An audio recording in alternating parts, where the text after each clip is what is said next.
Assalamualaikum warahmatullahi wabarakatuh. Perkenalkan, nama saya Pangeran Jody Parjapar dengan NIM 0712310056. Nah, di sini pada video ini saya akan mempresentasikan materi uh, e-business dan e-commerce serta bentuk-bentuk e-commerce, pembayaran elektronik, dan etika dan hukum elektronik. Nah, sebelum itu video ini dibuat untuk memenuhi tugas mata kuliah sistem pengantar sistem informasi. Nah, adapun topik yang akan kita bahas di video ini ada 4, yaitu apa itu e-business dan e-commerce, kedua bentuk-bentuk e-commerce, ketiga pembayaran elektronik, dan keempat etika dan hukum elektronik. Nah, apa itu e-business dan e-commerce? E-business atau bisnis elektronik mencakup seluruh kegiatan bisnis yang memanfaatkan teknologi informasi dan komunikasi. Nah, ini mencakup berbagai transaksi dan proses bisnis, mulai dari produksi, pemasaran, penjualan, hingga layanan pelanggan yang dilakukan secara elektronik. Nah, e-business ini tidak hanya terbatas pada transaksi jual beli, tapi juga meliputi kolaborasi antara perusahaan, manajemen rantai pemasukan, dan pengelolaan data internal. Sedangkan e-commerce atau perdagangan elektronik itu adalah bagian dari bisnis yang khususnya berfokus pada transaksi jual beli produk atau jasa melalui internet. E-commerce meliputi berbagai aktivitas seperti penjualan online, pembayaran elektronik, dan pengelolaan inventaris inventaris secara online gitu. Nah, tujuan utama dari e-commerce ini adalah untuk mempermudah proses transaksi antar penjual dan pembeli dengan menggunakan platform digital. Selanjutnya adalah bentuk e-commerce. Nah, bentuk-bentuk e-commerce. Yang pertama itu adalah business to business. Nah, ini itu model ini melibatkan transaksi antar dua entitas bisnis gitu. Nah, contohnya termasuk produsen yang menjual produk ke grosir atau grosir yang menjual ke pengecer. Platform bisnis to bisnis ini biasanya fokus pada volume transaksi yang besar dan hubungan jangka panjang antar pelaku bisnis. Yang kedua itu adalah bisnis to consumer. Nah, ini model ini tuh melibatkan transaksi antar bisnis dan konsumen akhir gitu. Contoh paling umum adalah toko online yang menjual produk langsung kepada konsumen. Nah, model ini menekankan pada kemudahan dan kenyamanan konsumen dalam melakukan pembelian.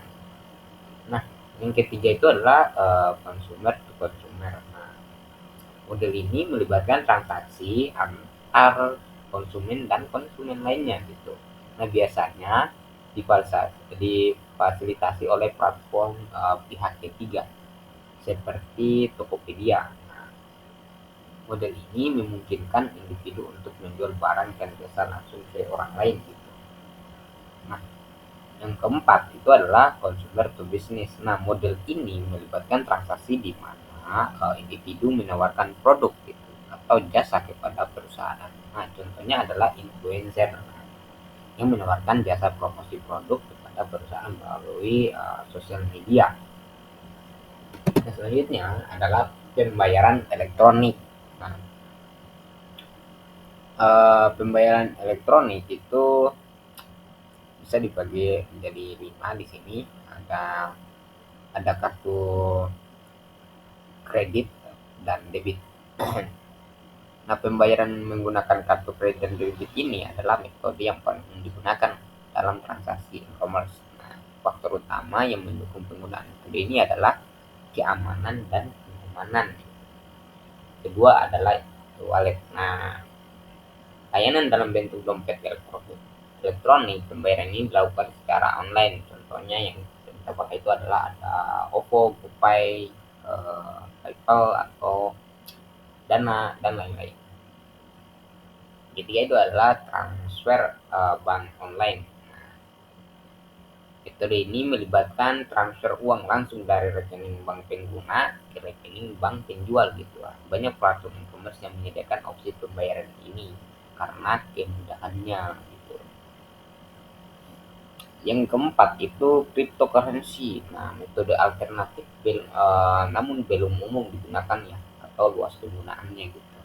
Nah, contohnya seperti Bitcoin telah menjadi metode pembayaran alternatif dalam e-commerce. Nah, meskipun masih belum umum ya digunakan secara luas, popularitasnya itu terus meningkat ya karena fitur keamanannya. Nah, materi selanjutnya adalah etika dan hukum elektronik. Nah, yang pertama itu etika elektronik. Nah, etika elektronik ini apa ya, melibatkan prinsip-prinsip moral yang harus dipatuhi oleh pelaku bisnis dalam melakukan transaksi online. Nah, ini eh, termasuk transparansi dalam berkomunikasi dengan pelanggan. Nah, perlindungan data pribadi dan juga kejujuran dalam iklan gitu dan penawaran.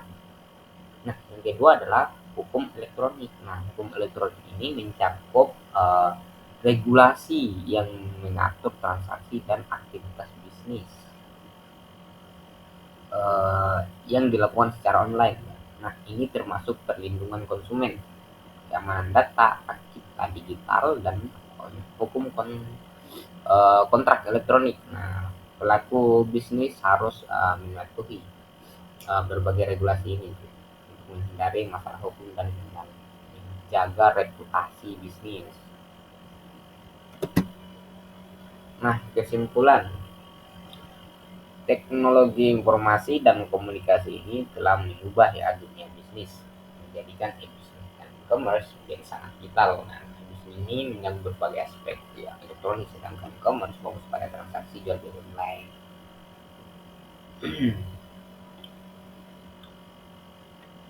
Nah, sistem ekstensi berbagai bentuk e-commerce seperti business to business, business to consumer, dan lain-lain